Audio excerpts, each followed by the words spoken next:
Hey, we've got a weird pop-up on the guard your privacy and abide by community. I don't know if we can abide by community guidelines, John. We're notorious non-abiders.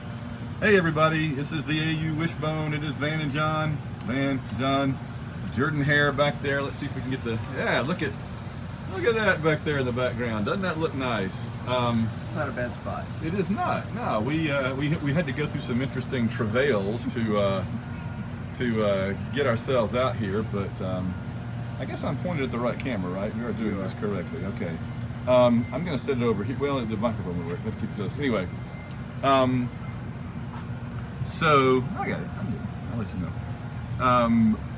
We are at a cafeteria across from the stadium, I believe. Edge, the new cafeteria, the Edge, which is next to, the tailgate guys there is the center campus, and next to the old math buildings, the science buildings over here. So, show you it's mostly like porta potties and tailgate guys. As far as the eye can see. Oh, Rusty says, I will up my Patreon if you live stream the team coming on the field. I would totally do that, except that we will probably have zero bandwidth at that point because everybody else will be live streaming the team coming on the field. Rusty will video it, and then we'll tie it to the leg of a carrier pigeon and send it your way. We'll have a better chance of getting it out of the stadium. Look for a little USB attached to the side, a little thumb drive strapped onto the side of a pigeon. It'll be, that'll be totally awesome. I think we could definitely do that. I'm sure that there will be some online Auburn production, but we could video the team coming on the field. So yeah, we can do it recording and then post it once we actually have internet access again. So it is Saturday morning, the day of the Saturday, November 12th, the day of the Auburn Texas A&M game, and we are here on campus. Last night we went to the Neville Arena to see the Auburn basketball team play the South Florida Bulls. Yes. In an exhibition of defense. There was not a lot of offense in that game for a while. Yes, it was a strong defensive game by both teams, and that's me being very polite and saying that we were terrible offensively. But Auburn was down at halftime. Mm-hmm. So we want to talk about the game, talk about the team, talk about the season a little bit. And so my first thing is, what were your initial impressions just from that game? What did you think about that game? Well, that game, all right, let's kind of recap how it played out. Oh, this works good. So they got out to an early lead, got up, but they never really got into double digits, right? Yes, I'm very worried about lack of three-point shooting. They never really got into double digits. That was the thing, is that even though we couldn't hit the broad side of the Pacific Ocean with the ball, we were able to play good enough defense, which is a kind of a trademark under Bruce, Yes. that we never let them pull away. Like if they had been hitting at a normal clip and then doing what we were doing, it would have been 45-12 at halftime or something. But we held in there tight with them, and we knew that moment was coming, right, where we would make a run and close it in and take the lead. And it was like, can we then do the same thing around on them? And we did, right? Yes. So in the second half, we were able to catch up, pull ahead, and at that point, they weren't going to catch up again, I don't think. Now, I was telling John last night, I think that part of it is we see this every year because we have a lot of turnover, and that's just a good team has turnover, is that this team doesn't really have chemistry yet. They've lost at least two important pieces, and they've replaced them with several new guys, and they've just got to learn to play with each other. Yes, very much, and you're right. There was a lot of times, especially early in the game, where Auburn had fast breaks, and one guy was cutting to the basket, and he passed the ball, and the other guy was not in the spot he thought. Over and over. And the pass went by him. So we turned it over, but it was basically we had a 2-on-1 or a 2-on-2 or something, and the players were in the positions other players weren't expecting, and that is exactly the chemistry thing Van's talking about. That in the long run, that stuff's they can get there on that stuff, and we can eliminate those mistakes and execute better on those things. And so I think the keys to, you're right, this team plays really great defense, and we have a lot of depth, so they keep throwing bodies at the other team. Yep. And our guys are playing really high intensity defense every minute of the game. And the backups even playing, even scoring better than the starters. Yes. So we just keep wearing you down. 100%. And again,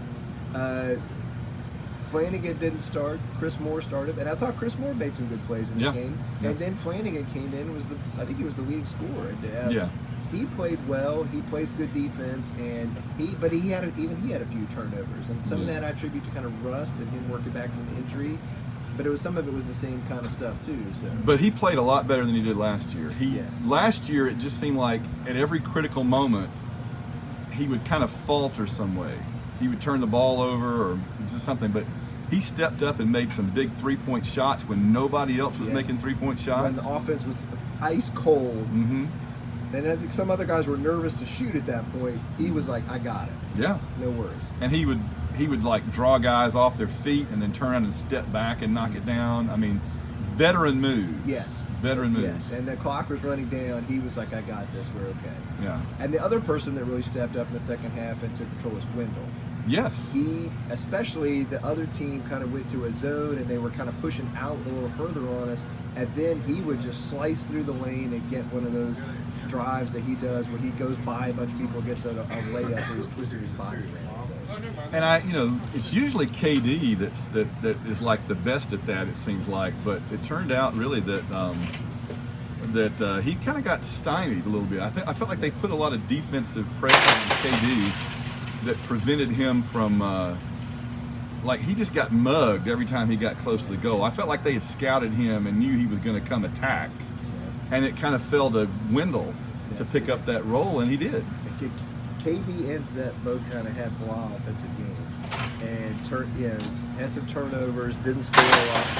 I just wanted to record the giant slamming of the gate. It's not like we're in Game of Thrones here. So there were a lot of players who struggled offensively. I think the other piece is Broom is still hampered. He's got a little bit of an ankle injury.